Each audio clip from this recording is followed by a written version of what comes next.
the story is still the move in Tesla. The story is still the incredible accretion of market value to this company's company over the last 4 weeks, which is well above now $300 billion. Right. That's the story. Hertz was a part of it. Unclear, like he asked. You don't know how much of it really was based on that or not.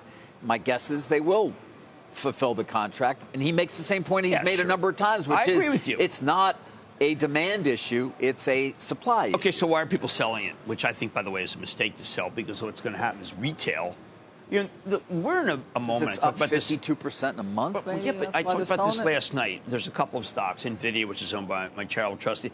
These are stocks, NVIDIA being metaverse. We can talk about that later with a really interesting interview with Eric Schmidt. But, Carl, they're these stocks that are, I call them anointed stocks. And the retail investor has decided it really doesn't matter. Like, I saw a Tesla last night, white Tesla, looked very nice. Retail investor says, ooh, look at that. I've seen 2 Teslas today. Let's go buy some Tesla. Or they buy a fractional share of Tesla. And they're not buying fractional shares of other stocks. Retail investors being driven a lot by what we would call ESG. They think that I want to make a statement. I want to buy something that cleans the environment. So the retail investor is very oriented toward morals and ethics. It's very quite different from what we're used to.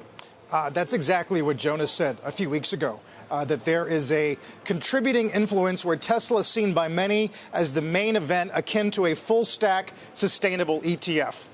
That was Morgan Stanley. Well, look, I think that the only difference would be if you deal with like a Plug Power would say, listen, we're green hydrogen. Tesla plugs into a system that is not necessarily all green by any means, David. You know that our system in our country is hardly green.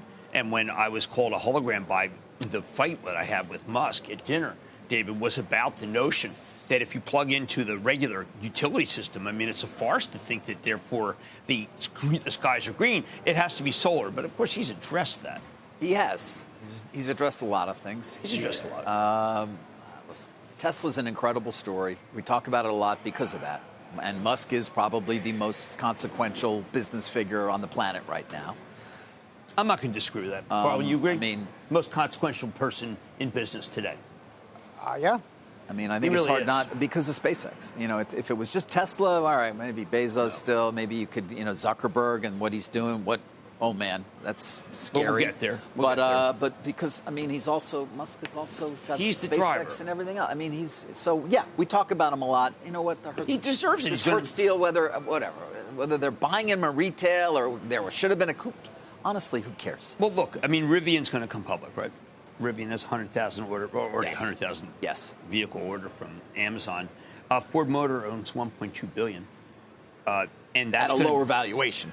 Right, and that's going to be the big. We're talking about a $60 billion valuation. We know that's probably facetious. It's probably going to be much more than that. Well, it probably will go up once it prices. Right. By the way, the enthusiasm created by Tesla that has spread throughout EV, and obviously is also pushed ahead in part because of ESG, the environment being the first part of that. Correct.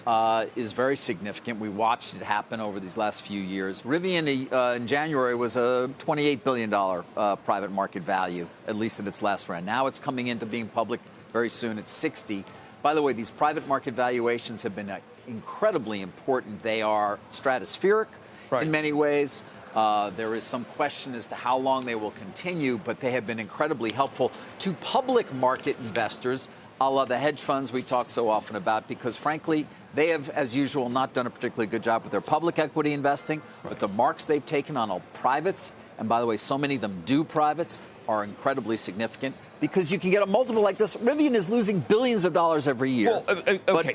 People have lost billions of dollars buying anything other than Tesla. Right, but it's a capital-intensive business. You got to spend the money initially, and we'll see whether this becomes a huge player in the EV market for pickups and SUVs. Well, we know that Ford has a full line of pickups, and Ford, as Jim Farley has said, look, we're going to own that section of the market.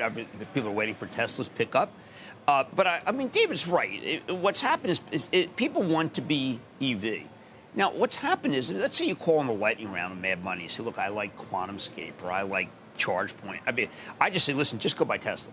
Just go buy Tesla. You can say buy Enphase Energy if you want to buy solar, which is was my leader of last month. Yeah. But, Carl, I just find that there are people who literally are voting and buying with their dollars, as if somehow if you buy shares in Lucid, it's going to be good for Lucid and the environment. Like, I never bought a stock because it was going to be good for the environment.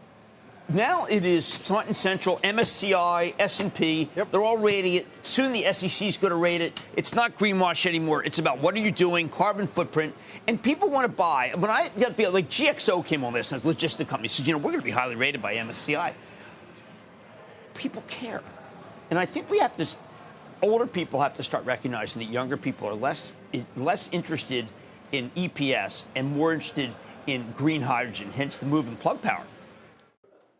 Shepard Smith here. Thanks for watching CNBC on YouTube.